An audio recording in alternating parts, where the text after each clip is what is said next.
Friends, मैं आयुष आपका अपने चैनल में स्वागत करता हूं। तो आज से हम लोग भूगोल चैप्टर स्टार्ट कर रहे हैं। तो आज हम लोग जानेंगे भूगोल का पहला चैप्टर। तो चलिए वीडियो को स्टार्ट करते हैं।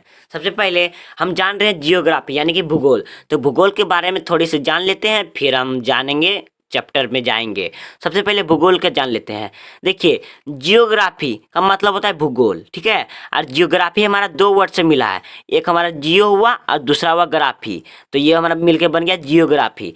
अब जियो का मतलब होता है भू और ग्राफी का मतलब होता है गोल, यानी कि भूगोल हमारा ये बन गया। तो आप ये समझ गए, यानी कि पृथ्वी गोल है, ठीक है। भू भू मतलब भूभाग, तो आप सुने ही होंगे भूभाग।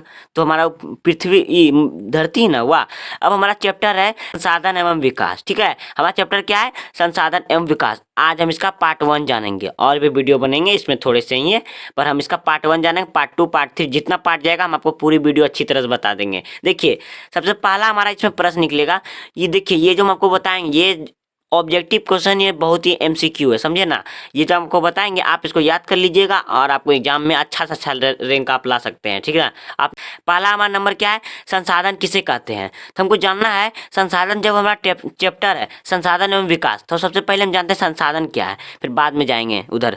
संसाधन किसे कहते हैं सबसे पहले जानेंगे। आंसर हमारा मनुष्य आर्थिक विकास के लिए जिन जिन वस्तुओं का उपयोग करता है वे सभी वस्तुएं संसाधन कहलाती है। यानी कि हम हैं और हम अपने फायदा के लिए इस पेन का उपयोग कर रहे हैं, तो ये हमारा संसाधन हो गया। आप हैं, आप अपने फायदा के लिए इस मोबाइल से अपने हमको देख रहे हैं, तो ये आपका संसाधन हो। क्या आपका संसाधन? मोबाइल। यानी कि मनुष्य अपने फायदा के लिए जिन जिन वस्तुओं का उपयोग करता है, यानी कि आर्थिक विकास। यानी कि हम गरीब में हैं तो फिर हम अमीर कैसे बनेंगे, और अमीर बनने के लिए जो जो हमारा वस्तु का काम आएगा, जैसे हम कोई फैक्ट्री खोलें, फैक्ट्री में जो हमारा लोहा का काम आया, मशीन का काम आया, तो वो सब हमारा संसाधन है, क्योंकि वो हमारा आर्थिक विकास को बढ़ा रहा है। आर्थिक विकास हमारा था 5 रुपया, हम कारखाना खोले हमारा हो गया 10 रुपया, तो वो हमारा आर्थिक विकास को बढ़ा रहा है ना। तो वो जितना वस्तु उसमें लगा तो वो सब हमारा संसाधन होगा। उसमें ईंट जो लगा, घर बना तभी कारखाना बना, तो वो भी हमारा संसाधन है, समझे ना। दुनिया में जितनी वस्तु सब हमारी संसाधन है, वस्तु होना चाहिए। और उसमें जो होता है ना, जान नहीं होगा। जितनी वस्तु हमारा संसाधन होगा उसमें हमारा जान नहीं होगा। और देखिए, मेरे पास 5 रुपया है और हमको इसको पैसा बढ़ाना है, और हम बढ़ाने के लिए हम कोई तो काम करेंगे, और हमारा 10 रुपया हो गया, तो वो हमारा आर्थिक विकास हुआ। और आर्थिक विकास में क्या लिखा है? आर्थिक विकास के लिए जिन जिन वस्तुओं का उपयोग, हम आर्थिक विकास यानी कि 5 रुपया 10 रुपया करने के लिए जो जो वस्तु का उपयोग किए वो हमारा संसाधन हो जाएगा। और दुनिया में जितनी वस्तु वो तो सब उपयोगी होती है, ठीक है। तो जैसे हमारा कलम, कॉपी, किताब इत्यादि, हम आपको थोड़ा सा एग्जाम्पल दिए हैं, आप अपने एग्जाम खोज। जैसे आप हमको देख रहे हैं किसमें? मोबाइल में। आप अपने फायदा के लिए देख रहे हैं कि हम इसमें अच्छा रैंक लाएंगे, तो आपका ये फायदा हुआ, तो ये आपका मोबाइल संसाधन हो गया, ठीक है। आप कॉपी में लिख रहे हैं मेरा वीडियो को देख के, तो वो आपका कॉपी संसाधन हो गया, पेन संसाधन, क्योंकि आप उसको आर्थिक विकास के लिए कर रहे हैं, क्योंकि आप आगे चल के इससे कोई काम करेंगे। अब देखिए हमारा दूसरा, ठीक है। उत्पत्ति के आधार पर संसाधन कितने प्रकार हैं? अब देखिए प्रकार जानते हैं। उत्पत्ति के आधार पर उत्पत्ति, उत्पादन संसाधन कितने प्रकार है? हमारा ये 2, ये हमारा मोस्ट एमसीक्यू है। क्या है? Most MCQ. ये जो हमारा ऑब्जेक्टिव एग्जाम होने वाला है इसमें पूछे जाएंगे, जरूर ये पूछे जाएंगे। ये परफेक्ट आप लिख लीजिए। क्या है? उत्पत्ति के आधार पर संसाधन कितने प्रकार? तो 2। क्या क्या है? जैव संसाधन, अजैव संसाधन। इसे आप रट लीजिए। उत्पत्ति के आधार पर कितने संसाधन है? 2। उत्पत्ति के आधार पर कितने संसाधन है? 2। क्या क्या? जैव संसाधन, अजैव संसाधन। तो अब हम जानते हैं जैव संसाधन किसे कहते हैं। जैव संसाधन किसे कहते हैं, ठीक है। अब क्या समझते हैं जैव संसाधन? वे सभी संसाधन जो जीवमंडल में पाया जाता है तथा वे सभी वस्तुएं में जीवन रहता है, तो ऐसी वस्तुओं को जैव संसाधन कहते हैं। देखिए, सभी वस्तु तो जीव मंडल में पैबे करता है, यानी जीवन यहाँ पृथ्वी में है, पर क्या और एक कंडीशन यहाँ देखिए, उसमें जीवन पाया जाता है। जो वस्तु जीवमंडल में पाया जाता है, यानी सभी वस्तु तो जीवमंडल में पाया ही जाता है, पर उसमें एक कंडीशन है कि जीवन रहना चाहिए। जो वस्तु जीवमंडल में है और उसमें जीवन है, तो वो हमारा जैव संसाधन कहलाएगा। जैसे हमारा क्या है? प्राणी जात, मनुष्य, वनस्पति जात इत्यादि। देखिए, मनुष्य में देखिए जीवमंडल में ही रहता है और इसमें जीवन भी रहता है। प्राणी जात, जैसे प्राणी, जैसे हो गया हमारा घोड़ा, हाथी, तो ये हमारा हो गया क्या हो गया, जैव संसाधन, क्योंकि इसमें भी तो जान रहता है ये हमारा जीव मंडल पाया जाता है, वनस्पति जात। इसमें देखिए पेड़ पौधे हो गया, तो इसमें भी तो जान रहता है क्योंकि ये हमारा जीव मंडल में पाया जाता है, तो ये हमारा बहुत ही इंपॉर्टेंट। तो आप जैव संसाधन की कंडीशन को समझ गए, फिर से हम आपको बताते हैं। वे वस्तु जो जीव मंडल में पाया जाता है और उसमें जीवन पाया जाता है, तो वो हमारा जैव संसाधन कहलाएगा। सभी वस्तु तो जीव मंडल में ही पाया जाता है, पर सब में जीवन नहीं पाया जाता। जैसे ये मेरा कलम है, तो इसमें क्या जीवन है, पर ये जीव मंडल में पाया जाता है। ये आप जो मोबाइल से देख रहे हैं हमारा वीडियो, तो क्या ये भी तो जीव मंडल में पाया जाता है, पर इसमें जीवन नहीं, तो ये हमारा क्या जैव संसाधन नहीं है। वे वस्तु जो जीव मंडल में रहता है और उसमें जान भी हो, उसे जैव संसाधन, जैसे हम आपको उदाहरण बताएं, ये BBI उदाहरण है और ये मोस्ट MCQ है, ऑब्जेक्टिव जानकारी, जो क्लास 10 के आपके एग्जाम में होंगे इस बार 2022 का। वनस्पति होगा जैव संसाधन का, पुराने जात वनस्पति। ये जो आपको 3 उदाहरण बताएं, आप तो ऐसे भी समझ गए हैं, और ये 3 उदाहरण जो बताएं ये हमारा ऑब्जेक्टिव क्वेश्चन का मोस्ट है। चलिए अब दूसरा देखते हैं, हमारा अजैव संसाधन। देखिए आप, अजैव संसाधन किसे कहते हैं, आपको दिख रहा है, अजैव संसाधन किसे कहते हैं। उत्पत्ति के आधार पर संसाधन के 2 प्रकार थे, क्या क्या, जैव और अजैव। तो हम आपको जैव बता दें, अब अजैव बताते हैं। वे सभी संसाधन जो जीवमंडल में पाया जाता है तथा वे सभी वस्तुएं में जीवन नहीं पाई जाती तथा ऐसी वस्तुओं को जैव संसाधन कहते हैं। देखिए इसमें क्या कंडीशन है कि वो वस्तु हमारा जीव मंडल में पाया जाएगा और वो जो वस्तु होगा उसमें जीवन नहीं होगा। जैव संसाधन में क्या होता था, इसके विपरीत होता कि उसमें जीवन होता था, इसमें जीवन नहीं होगा। ये तो पूरा आसान है याद करने में, क्यों कि आप एक को याद कीजिए और एक को तुरंत बोल दिए कि इसमें जीवन होता है इसमें नहीं होता है। तो जैव संसाधन क्या है, वैसा वस्तु जो जीव मंडल में पाया जाता है, जो जीवन पृथ्वी में है तथा उस वस्तु में जान नहीं होता है। जैसे ही पेन है, ये हमारा पृथ्वी में है पर इसमें हमारा क्या जीवन है, क्या ये बढ़ता है, खाता है, नहीं खाता, तो ये हमारा अजैव संसाधन हो गया। आप देखिए चट्टान, धातु, अधातु, ईंट इत्यादि, आप कोई वस्तु लीजिए, जैसे आप ही मोबाइल में हमारा देख रहे हैं वीडियो, तो ये हमारा पृथ्वी में ही पाया जाता है और पृथ्वी में पाया जाता है, तो ये हमारा जीवमंडल में पाया जाता है। एक कंडीशन तो हो गया। अब दूसरा कंडीशन क्या है, इसमें जान होना चाहिए। क्या ये जो आप मोबाइल में देख रहे हैं, आपका जो भी मोबाइल है, क्या इसमें जान होता है, नहीं होता, तो ये हमारा क्या अजैव संसाधन है। तो आप अजैव और जैव समझ गए, और ये बहुत ही BBI MCQ, आप इसे ऑब्जेक्टिव क्वेश्चन निकाल सकते हैं। अगर आपको कोई पूछे कि अजैव संसाधन का उदाहरण बताओ, तो आप बोलेगा चट्टान, धातु, अधातु, ईंट इत्यादि, अपने मन से कुछ भी बोल सकते हैं।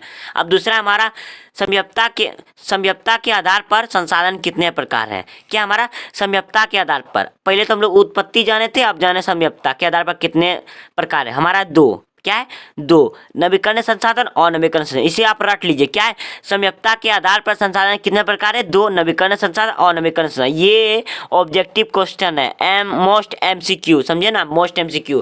आप सबसे पहले जानते हैं नवीकरणीय संसाधन किसे कहते हैं। नवीकरणीय संसाधन किसे कहते हैं, ये बहुत ही जरूरी है। ऐसी संसाधन जिन्हें भौतिक या रासायनिक या यांत्रिक प्रक्रियाओं द्वारा पुनः उत्पन्न किया जा सकता है, तो ऐसी संसाधन को नवीकरणीय संसाधन कहते हैं। यानी कि उसको किसी भी तरह जैसे भौतिक, रासायनिक, यांत्रिक कोई भी प्रक्रिया द्वारा आप उसे उत्पन्न अगर आप देखते हैं होते हुए, तो वो हमारा नवीकरण संसाधन होगा। देखिए जैसे आप देखिए नवीकरण संसाधन को और एक नाम से जानते हैं, क्या, पुनः पूर्ति योग संसाधन। देखिए पुनः पूर्ति योग हम इसलिए बोलते हैं क्योंकि इसे हम पुनः उत्पन्न करते हैं, इसी कारण से पुनः पूर्ति योग संसाधन कहते हैं। अगर आपको कोई बोले पुनः पूर्ति योग और नवीकरण संसाधन में क्या अंतर है, तो आप बोलिएगा दोनों एक ही है, ठीक है, क्योंकि ये बहुत ही आदमी सब पूछ देते हैं। तो पुनः पूर्ति योग संसाधन क्यों कहते हैं, तो आप तो जान गए। नवीकरण संसाधन हम किसको कहते हैं, वह संसाधन जिसे हम कोई भी प्रक्रिया द्वारा, जैसे भौतिक, रासायनिक, यांत्रिक, कोई भी प्रक्रिया द्वारा हम उसे फिर से खत्म होने पर उत्पन्न करते हैं, तो वो हमारा नवीकरण संसाधन है। क्या क्या उसका उदाहरण, पवन ऊर्जा, सौर ऊर्जा, जल वन। देखिए पवन ऊर्जा एक बार खत्म हो जाता है तो फिर पवन चलती है, फिर हो जाता है हमारा ऊर्जा, फिर खत्म होता है, फिर होता है सौर ऊर्जा, फिर धूप होती है, फिर हो जाता है सोलर लाइट, फिर जल। देखिए जल हमारा वाष्पीकृत करके बादल बनता है, फिर गिर जाता है, वाष्पित करके बादल बन जाता है, तो ये नवीकरण वन काटता है, फिर हो जाता है। देखिए एक बार वन को काट दे, फिर जड़ को रहने दे, फिर वो बढ़ जाएगा, टहनी काट दिए, फिर वो बढ़ जाएगा, तो हमारा नवीकरण संसाधन, क्योंकि वो बढ़ गया। बढ़ा कि ये नहीं करोड़ों साल 200 साल, वो नहीं, एक हमारा निश्चित समय, जैसे हम 2 साल का लिए तो हमारा 2 साल में वो बढ़ेगा ही बढ़ेगा। ऐसा नहीं कि हम निश्चित समय 2 साल ले लिए और 10 साल में बढ़ रहा है, तो वो हमारा नवीकरण संसाधन नहीं होगा। जिसका कोई निश्चित समय हो, जैसे 11 महीना, 12 महीना, चाहे कुछ भी समय, आप 10 साल ही क्यों ना ले लें, पर उसका निश्चित समय होना चाहिए। ऐसा नहीं कि 10 साल आप लिए 11 साल में हो रहा तो वो हमारा नवीकरण संसाधन नहीं होगा। अब देखते हैं अनवीकरणीय संसाधन, जो कि हमारा मोस्ट BBI है। अनवीकरणीय संसाधन समयप्ता के कितने भेद थे? 2 भेद थे। नवीकरण तो हम लोग जान गए, अनवीकरण जान गया, अनवीकरण हम लोग जानेंगे। आप जानते हो अनवीकरण वे सभी संसाधन जिसका विकास एक लंबे समय यानी कि 100 करोड़ वर्ष के अंतराल में होता है।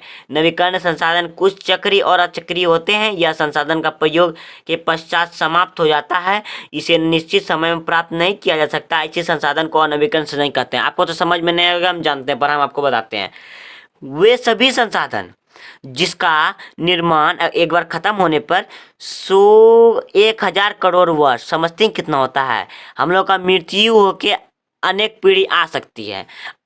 1000 करोड़ों वर्ष वैसा संसाधन जो एक बार समाप्त हो जाएगा और उसका निर्माण होने में 1000 करोड़ वर्ष का समय लगेगा। और ये जो अनवीकरणीय संसाधन होता है उसमें कुछ संसाधन चक्रीय और अचक्रीय होते हैं। अब चक्रीय मतलब क्या? पुनः निर्माण हो जाना, नवीकरण के जैसा। आप सोचते होंगे कि अनवीकरण में नवीकरण कैसा है? जानते हैं 10 में अगर एक बच्चा क्या बोलता है फेल हो जाता है तो वो हमारा अनुपात में गिनाया जाता है। ये जो हमारा चक्रीय है, ये जो चक्रीय कुछ वस्तुएं हैं तो ये हमारा इसका गिनती नहीं होता है। अनवीकरणीय संसाधन में इस चक्रीय संसाधन चक्रीय वस्तु का गिनती नहीं होता है। ऐसा कोई वस्तु है जो तुरंत हो एकदम निर्माण हो जाता है खत्म पर ये अनवीकरणीय संसाधन के सारणी में है। ये जो है ना हमारा अनुपात में है। आप बोलिएगा वैसा संसाधन जिसका निर्माण में हजारों करोड़ों वर्ष लगते हैं और ऐसे संसाधन अचक्रीय होते हैं। कुछ संसाधन चक्रीय होते हैं, हम मानते हैं, पर वो हमारा अनुपात में होता है, उसकी गिनती नहीं होती। ठीक है। और ये संसाधन प्रयोग के पश्चात यानी कि ये संसाधन का हम प्रयोग किए और वो हमारा खत्म हो गया तो हम उसको हम निश्चित समय प्राप्त नहीं कर सकते थे। और हम नवीकरण संसाधन में आपको बताएं कि इसको निश्चित समय में प्राप्त कर लेंगे। जैसे हम 10 साल का लिए निश्चित समय, तो ये जो ये हमारा नवीकरण संसाधन 10 साल में हो जाएगा, पर अनवीकरण संसाधन 10 साल में नहीं होगा, 11 साल 12 साल लग सकता है। क्या है? और ऐसे संसाधन को अनवीकरण संसाधन कहते हैं। इसका उदाहरण क्या है? पेट्रोलियम, कोयला, जीवाश्म ईंधन, खनिज इत्यादि। अगर इतना और भी उदाहरण है, पर ये आपका एग्जाम के लिए बहुत ज़्यादा हो गया। अगर आप ये सबको अगर पूरा पृथ्वी में एक बार ये खत्म हो जाए, फिर ये अगर इसको हम निर्माण करना चाहें तो हजारों करोड़ वर्ष लग सकते हैं। आई होप आपको वीडियो अच्छा लगा होगा। अच्छा लगा चैनल को सब्सक्राइब कर लीजिए, छोटा सा बेल आइकन क्लिक कर दीजिए। और हम ये तो पार्ट 1 हुआ, पार्ट 2 अब कल जानेंगे अगले वीडियो में। और शेयर भी कीजिएगा। थैंक